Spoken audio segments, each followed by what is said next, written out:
अथर्ववेद, क्या आपको पता है इसके अंदर छिपे हुए वशीकरण और काले जादू के रहस्य के बारे में? हमारे पुराने वेदों में अथर्ववेद नाम का एक वेद है। क्या आपको इसके बारे में पता है? बाकी सारे वेद तो भगवान के बारे में, यज्ञों के बारे में बात करते हैं, लेकिन इसमें कुछ रहस्य छिपा हुआ है। वह क्या हो सकता है? कुछ लोग तो यह भी कहते हैं कि इसमें वशीकरण और काला जादू भी है। क्या यह सच है? अगर ऐसा है तो वह रहस्य क्या होगा? बाकी वेदों की तरह इसके बारे में इतनी ज्यादा बातें क्यों नहीं होती? क्या आपके मन में भी ये सारे सवाल हैं? तो जरूर इस वीडियो को पूरा देखिए, क्योंकि इस अथर्ववेद के उस अंधेरे रहस्य को हम इसमें खोद कर निकालने वाले हैं।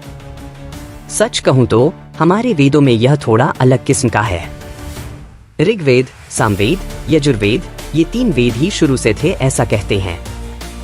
यह अथर्ववेद थोड़ा देर से आया, लेकिन इसमें क्या है अगर देखें तो? अरे वाह!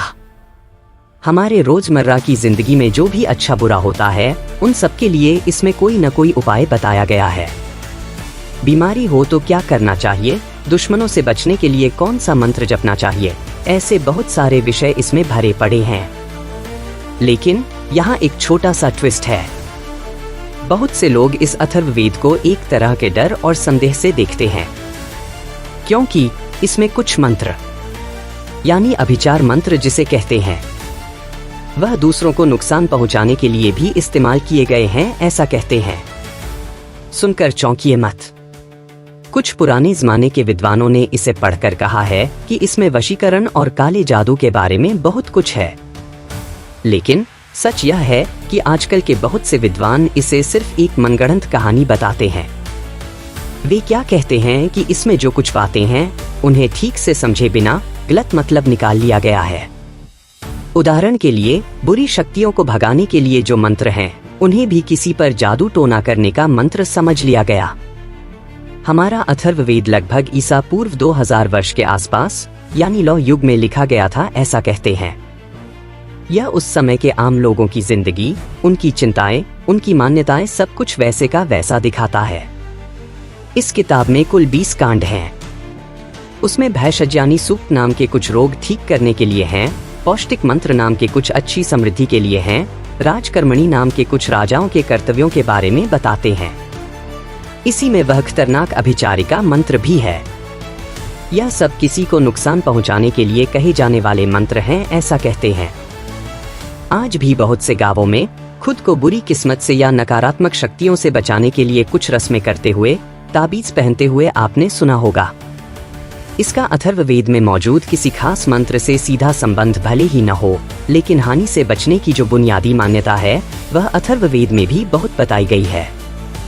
पुराने जमाने में राजा भी युद्ध करने जाने से पहले कुछ विशेष रस्में करते थे, ऐसा कहते हैं। वे हमेशा अथर्ववेद के मंत्रों का ही इस्तेमाल करते थे। यह पक्के तौर पर नहीं कहा जा सकता, लेकिन आंखों से न दिखने वाली शक्तियों से परिणाम बदला जा सकता है, यह विश्वास उस समय था।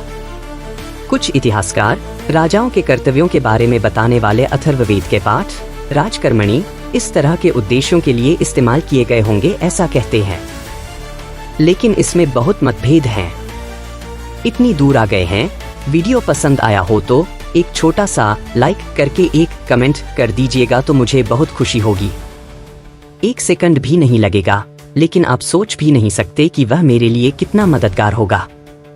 मैं इन वीडियोज के लिए बहुत मेहनत करता हूँ।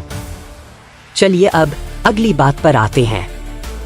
आप मानो या न मानो, इसमें सिर्फ मंत्र तंत्र ही नहीं है, इसमें दार्शनिक बातें भी बहुत हैं। इतना ही नहीं, कुछ महत्वपूर्ण उपनिषद भी इसी अथर्ववेद में हैं। अब एक महत्वपूर्ण बात पर ध्यान दीजिए। अथर्ववेद एक बहुत बढ़िया बात हमें समझाता है। यह पूरी दुनिया एक दोहरे स्वभाव में ही चलती है। अच्छा बुरा, रोशनी अंधेरा, सब कुछ मिला हुआ है। यह सिर्फ एक दार्शनिक बात ही नहीं है, हमारे स्वभाव में भी यह है, ऐसा कहते हैं। हमारे पास भी अच्छा करने की शक्ति है, बुरा करने की शक्ति भी है। इन दोनों को समझकर एक संतुलन के साथ जीना ही जिंदगी का रहस्य है। अब बताइए, अथर्ववेद और इस वशीकरण और काले जादू का क्या संबंध है, ऐसा आपको लगता है? मुझे क्या लगता है कि इसमें थोड़ा रहस्य तो जरूर है, लेकिन बहुत से लोग ठीक से समझे बिना डर रहे हैं ऐसा लगता है। इसमें जो मंत्र हैं उन्हें उस समय के सामाजिक ऐतिहासिक पृष्ठभूमि के साथ रखकर देखने पर ही असली बात पता चलेगी। आपको इस अथर्ववेद के बारे में क्या लगता है? या आपको कोई अपना अनुभव या कोई और बात पता हो तो कमेंट में बताइए।